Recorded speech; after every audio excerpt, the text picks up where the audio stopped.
So welcome and thank you for listening to or watching the Focus Forward Business Podcast. I'm Sturdy McKee, a business coach and advisor, and your host.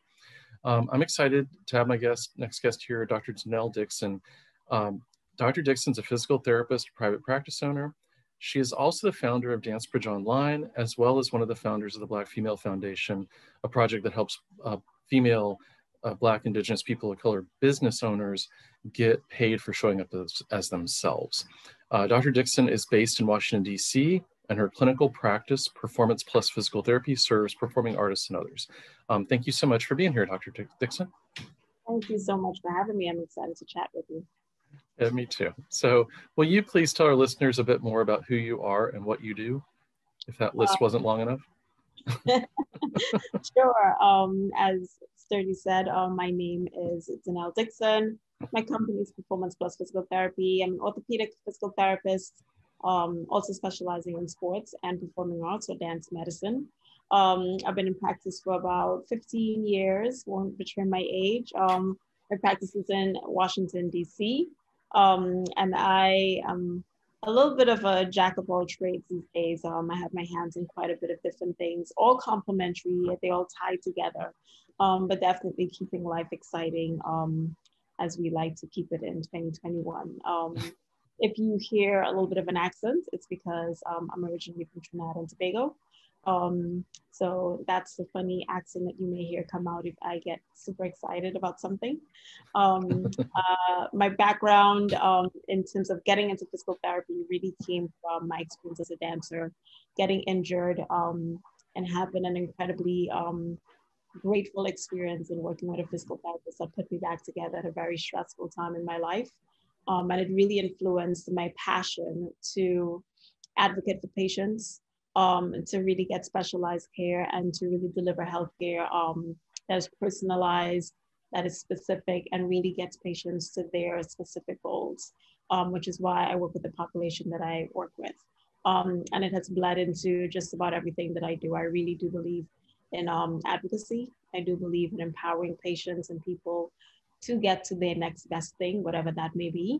And I love helping people. I love the smile on the other end when people achieve their goals. So that is what I do. Cool, very cool. So how did you get started in business for yourself, and was Performance Plus your first business? Performance Plus was my first business. How did I get started? To be honest, I had this is gonna be a funny story. I had a slew of terrible bosses. And if anyone has seen the movie Terrible Bosses, you know exactly what I mean. I was exactly all of those. I've had all of those experiences of having terrible bosses. And honestly, in my last job, I had a moment of thinking, if this person can do it, I can do it too. There's no reason why I can't figure this out. This cannot be that hard. I had been dabbling with the idea of doing things pro bono and working with dancers on the side, but the idea of actually starting a business was slowly planted in my head over a period of time. And in that particular situation, just having a terrible experience with my boss at the time, I was like, this is not it. I need to create what I want. I need to create the environment where physical therapists or your provider can be successful. They're not burning out. They're providing quality care, and patients are getting what they need. So I decided to create the vision that I wanted. I didn't see it anywhere. I had, worked at several different clinics and couldn't find the right fit. So I decided to create it myself, and I jumped blindly, didn't think about it. I'm just like, I can do this. Just jumped into it. I would highly advise you don't do that. But I jumped into it and kind of found my wings and the wind beneath my wings along the way and started to fly. And here I am. So what would you advise people to do with their first one? I would say to be a little bit more strategic and plan it out. There is nothing that will stop you from moving faster in terms of execution, creativity in your business than financial stresses. And that's really universal. So with my brilliant planning, I planned for 3 months. And I'm like, oh, 3 months, I'm fine. I can jump because I was just a patient. Don't do that, guys. Plan it out. is it possible for you to launch your business and be amazingly successful in 3 months? Sure. Is it probable? Most people don't get that great that quickly, and that's being realistic. Not a doubt for your unique talents and magic that you bring to the table. So plan for longer than 3 months is what I would say. From a financial standpoint, having a little bit of a financial cushion does allow you to pivot if you have an idea that doesn't work initially how you planned it out to be, so that you have a little bit of, you have some wiggle room to make sure to adjust to find the magic that will work best for your business. That's entirely what I would say. For me, I didn't have that cushion, so I had to pivot real hard, real quick. And it definitely lit a little bit of a fire under my butt to move things faster. So thankfully, I pivoted quickly and it worked for me. But that's not the story of a lot of businesses, as we all know. So I would say definitely plan financially out a little bit more. Oh, great. That's great advice. Great advice, actually. So why did you start your other current businesses? So they weren't all because of terrible bosses, right? No. My primary business, Performance Plus, was because of terrible bosses. 2020 hit, basically, and there was a lot going on.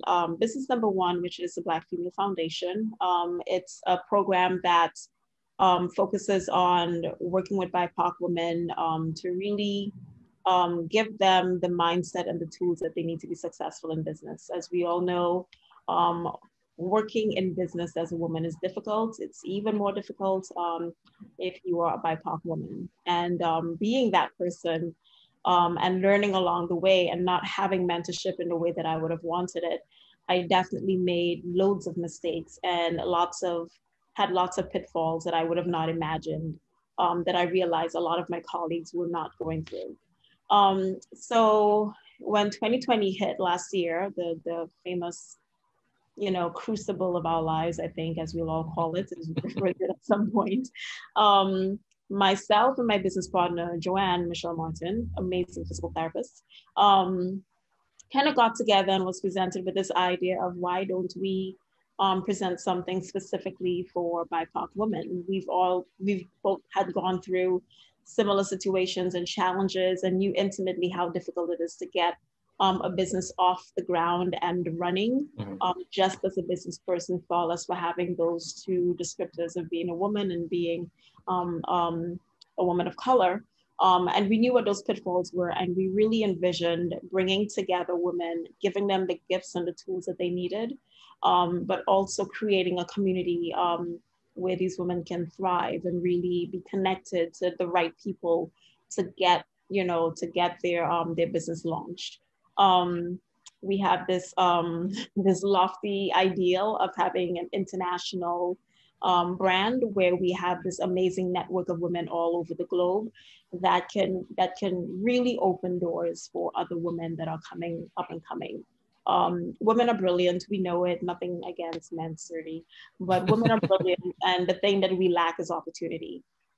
So we figured if we can create more opportunities, just like we would have wanted opportunities for ourselves, and we can really pull the next one up behind us that's coming up. So that was behind that. No offense taken at all. No, I mean, no, I think it's hugely important in what the couple things that you mentioned there that I think are hugely important to all entrepreneurs is mindset. And then, when there's all kinds of societal stuff and the rest of it working against you at times and other issues, then that's, just more to try to deal with and overcome. The other one, though, that's huge, I think, and is the connectivity piece, because so many entrepreneurs, and then of course you layer on all the other stuff, but so many entrepreneurs feel isolated. And that's really one of the big reasons that motivated me to do this podcast, is to share stories, share challenges, share and let people know you might feel like you're isolated and all alone dealing with this stuff, but others are also dealing with it. So finding those connections, finding your tribe, you know this, but one of my favorite business books is The Saggy Baggy Elephant. So Suki finds his tribe, and if you don't have that book, check it out. But yeah, that's a great one. It's a whole lot more entertaining than Hire for Fit. So um, check that one out. Yeah, Cool. absolutely. And So yeah, keep going. Tell me about the other projects. the other fun thing that came out of 2020 was, as I mentioned, I'm also a dance physical therapist. That's my passion. That's how I got into physical therapy.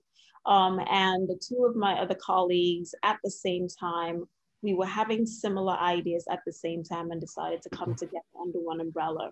And that idea that we were having is, as COVID hit and dancers were home, they were all struggling with figuring out great tools to keep fit, and also trying to figure out how do we get back into the studio safely, not from a COVID perspective, but from a physical activity perspective. A lot of them were deconditioned.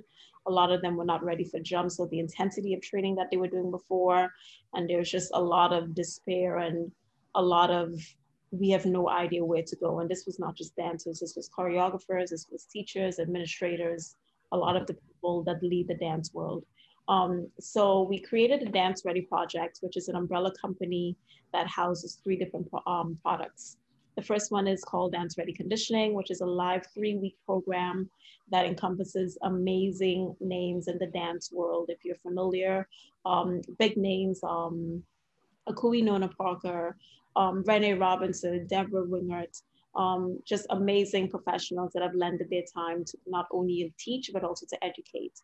That's a live program. We finished up that first cohort about 3 weeks ago, went amazingly well, and we're preparing for the second one coming up on June 6th.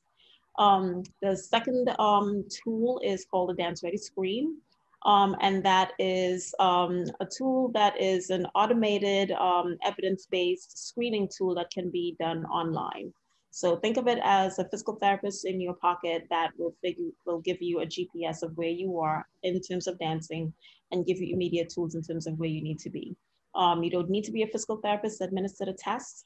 It's 20 minutes. Your teacher can do it, your boss can do it, your friend can do it, your brother can do it. You type in your data and you get your results in 72 hours, all automated.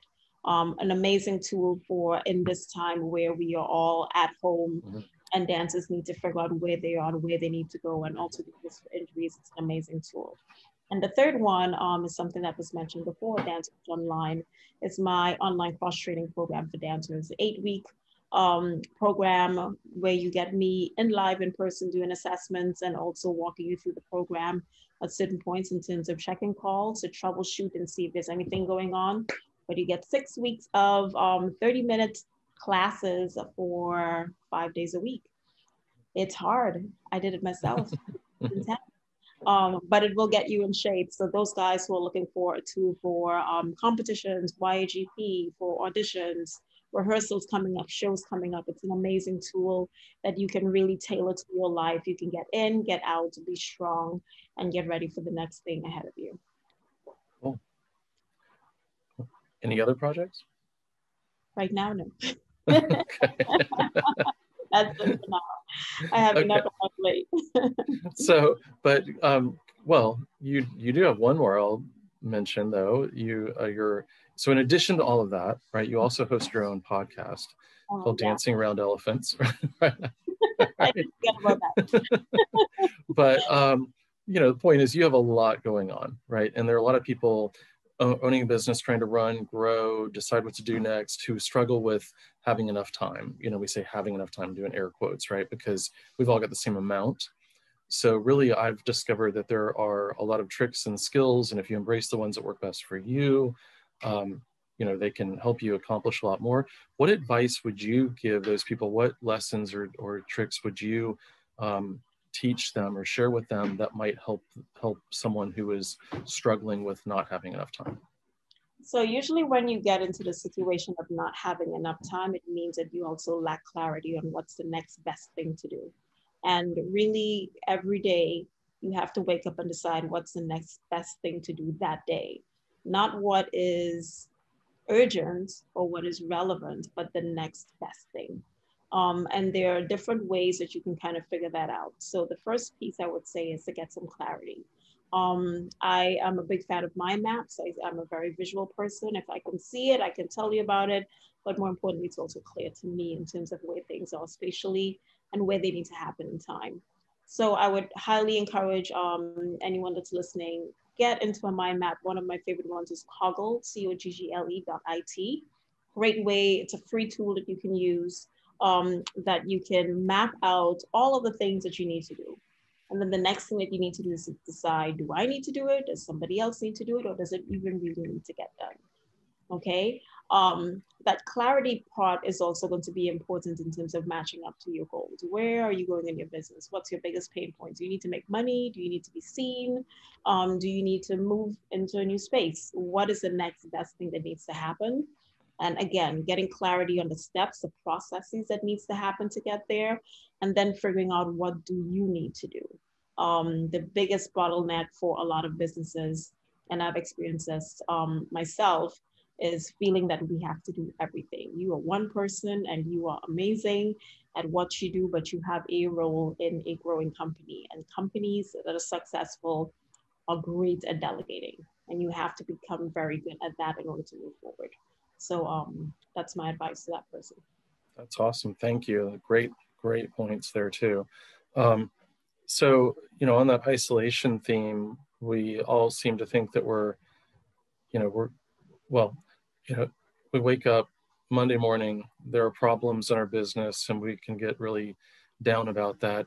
I just like to remind people that when you start your own business, you do it to solve a problem. There will be problems every day. There will be new challenges. There will be things you encounter. So what kind of challenges are you running into at this point in time, and how are you looking to overcome them? Exactly what I just said, delegation. Okay. In my mind, a long time ago, very, very long time ago when I was a kid, and my dad was talking to me. He said, "What do you want to be when you grow up?" And I was like, "I think I want to be a vet." And I quickly ditched that. It's like, maybe a dentist, but I hate jewels. So that also got kicked out. And I didn't know at the time. And I was like, well, Daddy, I don't know what I want to do. And I was like, well, what can I do? He's like, you can do anything you want to do. You can be anything you want to be. And he said it very nonchalantly because, he's busy and has stuff going on. And I said, really? Like anything? He said, yeah. And the poor man, he had no idea what he was putting in my head. So I can do anything I want to do. So the point of me saying that is that I truly believe I'm superwoman in my head, and maturity and age and time has taught me that there's a limit to how much this cape can carry. So my challenge that I'm working through in my business now is delegating. I just got an intern, yay! Yeah. And I have never been more excited to have help. Where before, it was very much a badge of honor and pride for me to see I do everything. And now I have no desire in order to carry that badge anymore, because now if I give it to someone else, I can pick up new badges of doing more things. And I'm really in a place of creativity and expansion right now. And if I'm busy executing, I have no time to dream and to work on the vision of my business and the things that I want to do and the people that I want to help. So I'm excited to hand some things over to some people. How did that mind shift come about for you? For me, it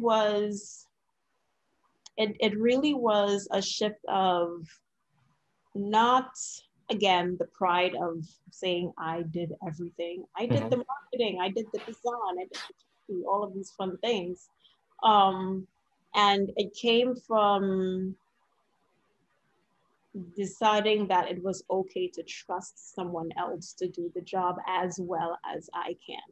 And also it came from understanding that my way is not the only efficient or effective way to get the job done. Okay. And I think as business owners, we get stuck on that because it's your business and it's your name and you want it your way. And we get stuck on the way that things are done versus the outcome.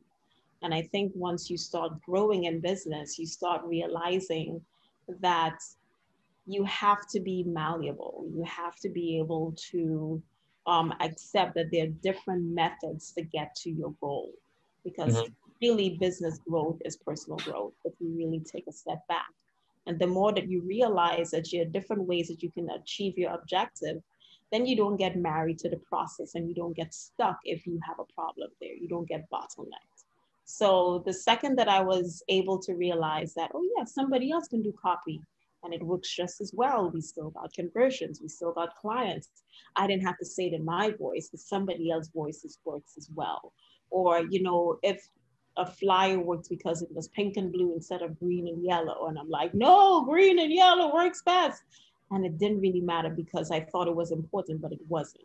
It was those small discoveries over time that allowed me to let go of the conviction that my way was the only way in order for me to achieve success. I love that. That's a great point. You mentioned not being married to the process. And I know there's some people, if they know me, are going to be like, well, wait, you're always talking about process and all this stuff.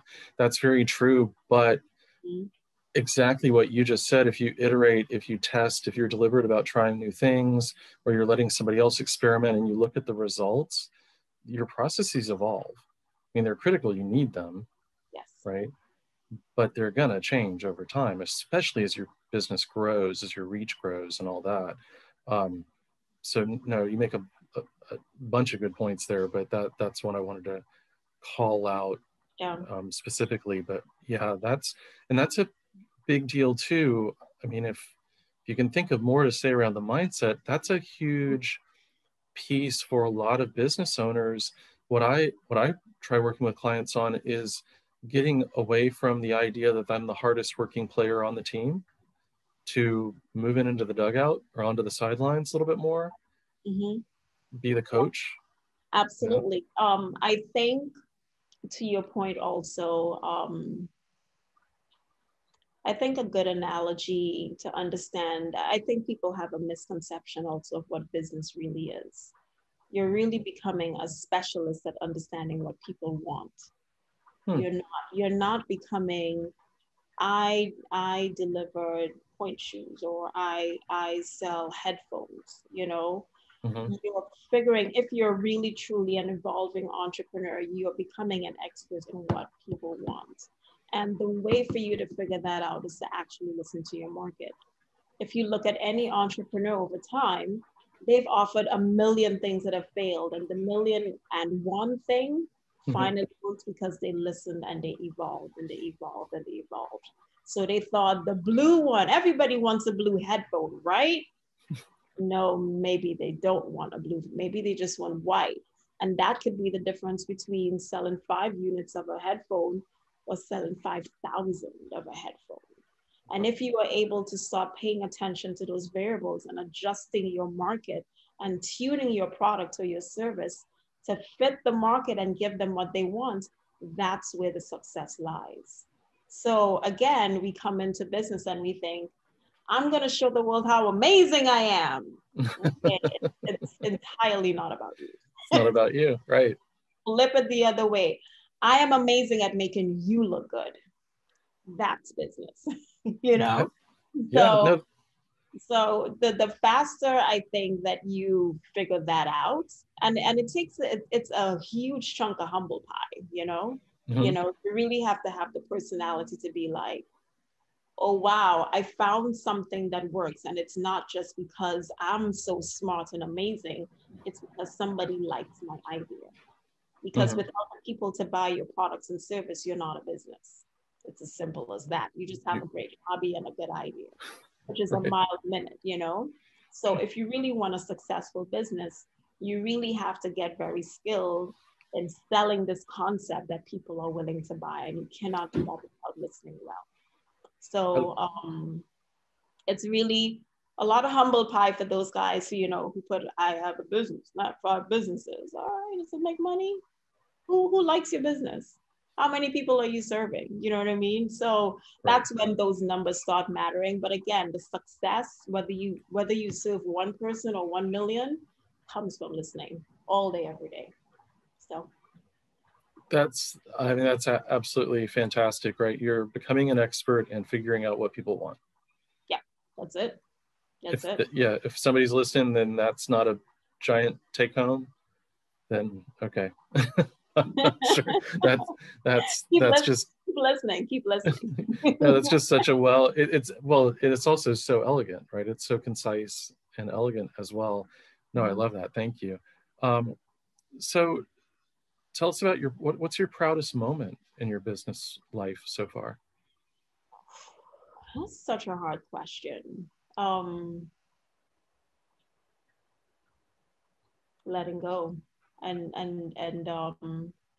taking off my superwoman cape. That was hard, you know? And it comes back to what we were just previously describing. A lot of times we walk into business and we walk in with all of our baggage and all of the things that define us. And I use that term and I wore it as with pride for so many years, you know? I'm very detail oriented. I love processes. I love structure.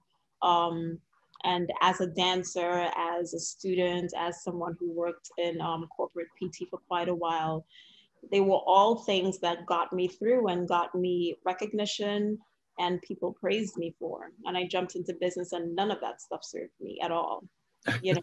And Right. I'm not saying that you shouldn't pay attention to detail, you should. But if you get stuck on the details and you never execute, then you don't have a product to sell, which means you're not a business. And I found myself completely getting into that. So DanceBridge Online, now that I think about it, is the culmination of me taking off that cape. Because, you know, I thought of that idea 4 years prior. 4 years, guys, 4 damn years, 4 years.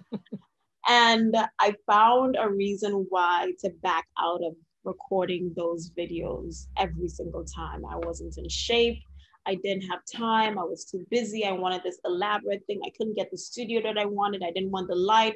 I had a million excuses of why it wasn't the perfect way because the execution had to be perfect in my mind.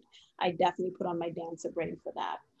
And then COVID hit and I was home in this lovely place that I'm in right now, where the walls seem to get a little bit smaller every day, and my cats seem to get louder and louder every day. And I'm like, I gotta do something. And I spit it out in 6 weeks. And it was up, in and out and over. It wasn't perfect, and people loved it. And I was just like, and when I say I did it literally in my living room on the floor. It was summer, it was hot, sticky, I'm sweating, you know, no amazing cameras, my iPhone, my iPad, my laptop, and that's it. And natural lighting, and that was it. That was it. And I just spit it out and people loved it. And they're like, this is really good. And I'm like, guys, don't get stuck in the process. So that really was my proudest moment of overcoming, because in its essence, it was a pretty simplistic project, but the work of that project was here for me, was definitely mental. And I think that's why after I spit that out, I magically, you know, spit out 2 other businesses right after, because it was like I finally broke out of something that was holding me back. So yeah, I would say that's my proudest moment. No, that's awesome. Thanks. And that might be the same thing or aligned with this, but if there was one thing that you learned recently that you wish you had known, you know, 5, 10 years ago before kind of getting involved in the business stuff, that you haven't already shared with us, what might that be?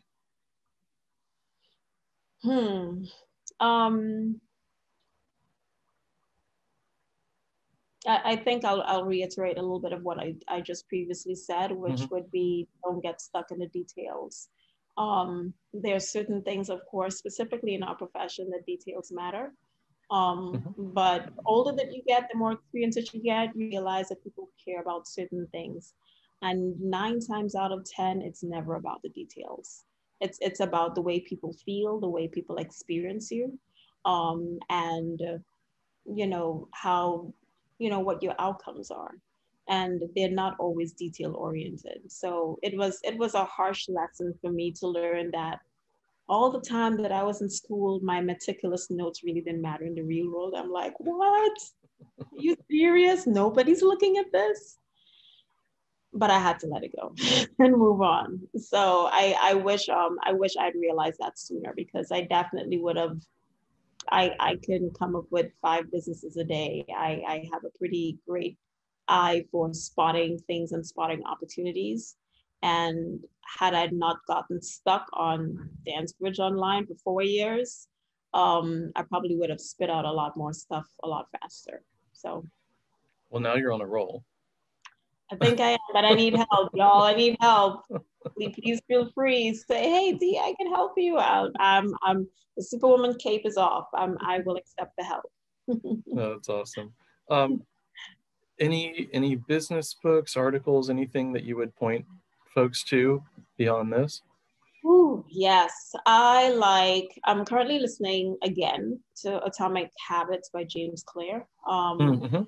A favorite book, really goes into forming habits. I am currently obsessed with how humans think and how they react and how they respond to the environment, because I am currently very obsessed with creating change, as I think all people are. They want to know what makes people tick, and how to move them forward or how to move them backward or to the side, and understanding how people work and how their brains work. This has always been fascinating to me. Another book that I really enjoyed, Daniel Pink, To Sell is Human. And I, from a personal standpoint, a big eye opener, not necessarily business related, but it did make me look at my market very differently, with a lot more details after I had originally noticed some things. Was Invisible Woman by Caroline Criado.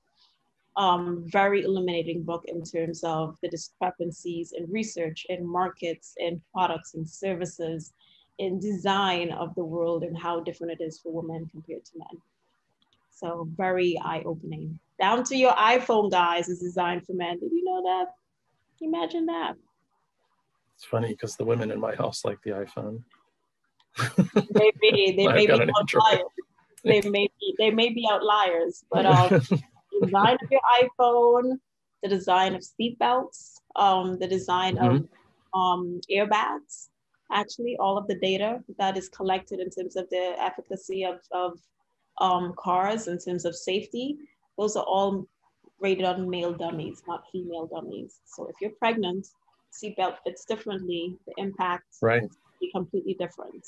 And then right. also they don't account for the fact that mostly, not all the time, but mostly males are drivers and females are in the passenger seat. So that data is connected for the passenger side, for the driver's side, not the passenger side, which means we really don't have clear data on the impact of car crashes for women. Imagine well, even so much medical research in the past as well. Yeah. Was, very narrow groups were tested and then extrapolated out to, oh, this is for everybody. And that Yep. That's not the case either. It's mind-blowing, guys, when you realize how skewed, if you're a true scientist and you like data and numbers like I do, you would realize how skewed our information is. It's a jaw dropper, very illuminating. So check it out. Cool. Any other thoughts you want to leave us with before we wrap up? I think that business is a magical journey, guys. And I always say that I think that your business will evolve as fast as the weakest part of your personality. Okay. The thing that you're worst at, that's going to be your pain point. You work on that, you're going to move a lot faster. Okay. I think it's an amazing journey. If you do it right, you're going to get some amazing wins and some amazing growth, and make some amazing friends along the way that you would not have usually made. And to have fun with it, like it's serious and it's our lives and it's our profession, but life is too short, make it meaningful, make it something that you're passionate about, so that hard work and that success and all of the time and energy that you put into your product or your service or your creation or your passion is really something that you can look back at and say, yes, I'm proud of that, so I believe in that. So have fun with it. That's so awesome. Well, thank you so much, Dee. I appreciate it. So Dr. Dixon, appreciate you being here today. We're going to go ahead and wrap it up. And thanks everybody for listening to the Focus Forward Business Podcast. Thank you.